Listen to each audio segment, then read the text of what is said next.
70s bush or Brazilian? That is the question that we have been sent in today. Talk, Finn Murray. It's not a health topic, but actually, it is a health topic. It actually is it's a serious health topic. The Brazilian versus the bush. That is the question that we are answering in today's episode. And it was a great conversation. We touched on everything from like why one might decide to remove all of your pubic hair versus keep all your pubic hair, what that means for your pheromones, what that means for your sensitivity down there. We talked about how porn has an influence in that. We talked about, is that being driven by men or women? We talked about shame involved in that. So it's a really exciting discussion and we hope that you guys enjoy it. So dive right in. Brazilians are an odd trend, and I don't know why they're called Brazilians. I don't know the history of it. All I know is that it's removing something that is naturally part of being a woman, and reversing it back to what is being a girl. Puberty is important for lots of reasons. Puberty, that like stimulates the production of sex hormone stuff, all the things that happen after that, bone density, musculature, your cycles, blood cleansing process, all sorts of important stuff. It seems like removing one of the critical parts of that, i.e. pubic hair, might not be the smartest idea. And it definitely isn't, because that hair is designed to protect your very sensitive vulva, etc., from irritation, right? And from like infection and invasion and all sorts of other things. So, I'm definitely 70s bush. Now, I was a kid once and I was watching pornography once, and I definitely would have laughed at the 70s bush stuff. When I was like an 18-year-old watching pornography. But times have changed.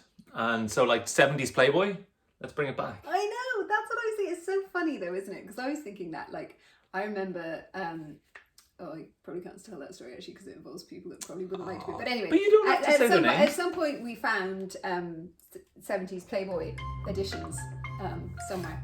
And everyone knows what you meant. So bad, I'm sorry. And they were so good. They were so good. Like, you're into them, they're good? I'm into them, they're good because there was an actual art form, I feel like, back then to erotica. It was like much more. Well, that's like it. It was erotica, not pornography. Erotica, not pornography. So there was like a sense of like, we'll show a little bit, but we won't show everything. And then they're like, ooh, what's beneath it? And it was actually surprisingly tame. Like the centerfolds were like a woman in a bikini. It wasn't like a woman with no bikini. Or like she's no bikini with her back to you, with her legs in a swimming pool, and her nice bum sitting on the edge. Yeah, exactly. And you're like, that's titillating. Exactly, that works. Exactly that. It's not a show-all thing. And I think that comes back down to the Brazilian thing, doesn't it? It's like, you take everything away. Everything's just on show. There's no like. I don't think that's what it's for, though. I don't. Is that what women are getting it for? I don't know. Is that what you're getting it for, women? I don't know. I feel like they're not getting it so they can show everything. It's the kind of the opposite. It's like there's an ick factor to the hair. I think there's lots of elements to it. I think, when did it start? It started when I was about 18. No one I knew had a Brazilian. It was like this new trend. No one had it. And then I remember going on my gap year and going to get a bikini wax, and the woman going, "Do you want a Brazilian?" And me kind of going, "Okay." Like, didn't really know what I was getting, but like, okay, that's a fun thing. I don't know what it is. And then being like, holy God, that's like so, and I felt really weird afterwards. I'd say you must have felt brutalized as well. I felt really like, it was really. And infantilized. Totally. Well, I felt really, because I had a boyfriend at the time and I was like morto going back. So I was like, oh my God, it's all gone. Like, I felt like a girl. And then I was like, weird, because I was kind of excited to show him because it was a novel thing. Maybe he was going to be into it. But then I was nervous because I was like, what if he's really into it? And then he's into it, and then I'm going to feel like he's into it because I look younger than I am now. And there was all these weird questions that were in my head around it. And I think women that I speak to who get it, a lot of them get it because it's what's expected. It's like, if you have an interaction, say you're in the dating scene now, and if you interact with a guy, they would be shocked if you didn't have it. Like, it's an expectation that's there. There's also an element of sensitivity. Like, you are more sensitive. So we'll go into that. There's like two sides to sensitivity, right? You are more sensitive when you don't have the hair, because obviously you can feel stuff, but then you are more sensitive, which means that if you're having sex and there's friction, which there necessarily is, that's more sensitive, and sensitivity goes off into pain quite quickly. And also then sensitivity breeds lack of sensitivity. Like, if you're exposing an area, it's sensitive because it's protected, and that's why it has all these feelings. But if you take that away, it's a bit like foreskin versus not foreskin. You take it away, you lose that sensitivity very quickly. And I'm concerned that women are you know, and it's usually waxing where you're ripping it out at the bulb. You're pulling it out of your most delicate area. You really want to maintain your sensitivity there. So are you going controversially, Brazilian equals FGM? Ooh, God. Did you just go there? I think you might have just said that. Title. I think it's part of the bigger picture of sort of trying to make women only be attractive within this incredibly narrow window of you can be 20, you can be sort of 18 to 28 and you're attractive. So you're in that like young, fertile, haven't got any wrinkles, haven't got any lines, haven't got too much body hair, haven't got graying body hair, haven't got like hair under your arms, haven't got belly folds or boot. Like it's just like this weird thing where you have to be this kind of idea of perfection. And are you going to say men did this to women as well? I think that the porn industry is largely male-led, and I think Brazilians were driven through the porn industry and became a universal, like a homogenization of women's pubic hair being only sexy if it is Brazilian through porn, which is a male-dominated industry, and it dictated to men who were all watching porn what they should find as sexy. And so I think it became a thing.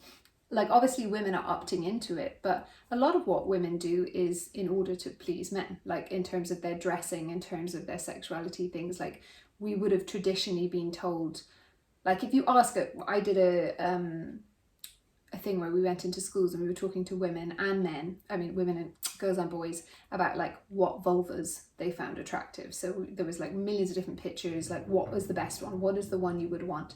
And universally, the girls and the boys all went for the one that was bleached, had zero hair, and had labiaplasty.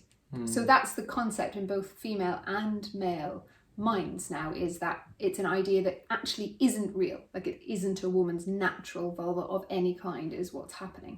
And so I think we've been told that this is what it should be. So if you want to look good, if you want to be attractive to a male, it's this. And also, if you want to feel good about yourself, it's this. So it's from both perspectives. It's like, how do you feel about yourself, and how is your partner that you interact with, your male partner that you interact with, going to feel about you? And when we asked those girls in the school the next question, which was like, what did you think about your first sexual experience? We asked the boys all said, like, did I like it?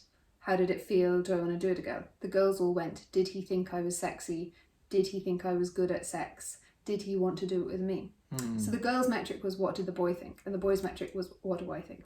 So when you put that back into a broader context, that's what we see with women and men in a hugely broad context. So can you really say that women are making those choices based off of like, I really want a Brazilian? Or is it like, I really want a Brazilian because I think he will think I'm sexier if I have a Brazilian? I don't know. These are like, I don't know. Explore. And obviously I can't talk into all women, right? And I'm just talking to what I hear from people. Like if women were just having vulvas in the soup of their own culture, essentially. They were just on their own and they were like enjoying themselves, would they bother getting Brazilians? That's the question to ask.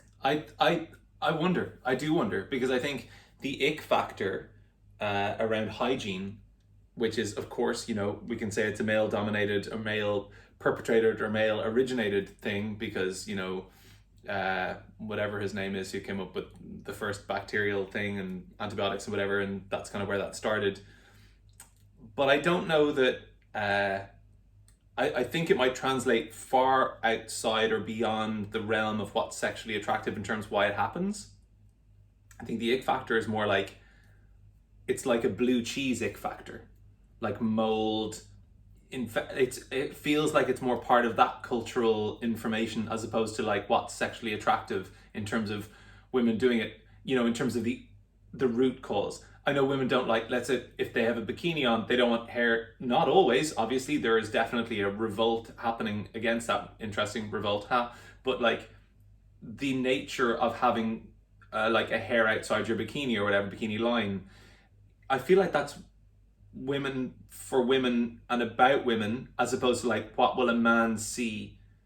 I think they'll be laughed at by other women, which again, you know, it's all, I think it's very circuitous. I don't think it's like as A to B as like, as men did this when it comes to the bikini line thing, and, you know, Brazilians particularly. I don't know, That's a fascinating topic, and it draws on so many things. It's such a, like an apex part of like what's happening in terms of like our culture, in terms of how we're dealing with sexualization, how we're dealing with like what, like we look at aesthetics, how we look at aesthetics in general, how we're dealing with like hygiene in general. Like if you can't see it, then it's not dangerous, but actually the things you can't see are more dangerous for us. It's all part of the same misinformation, the same misconceptions, isn't it?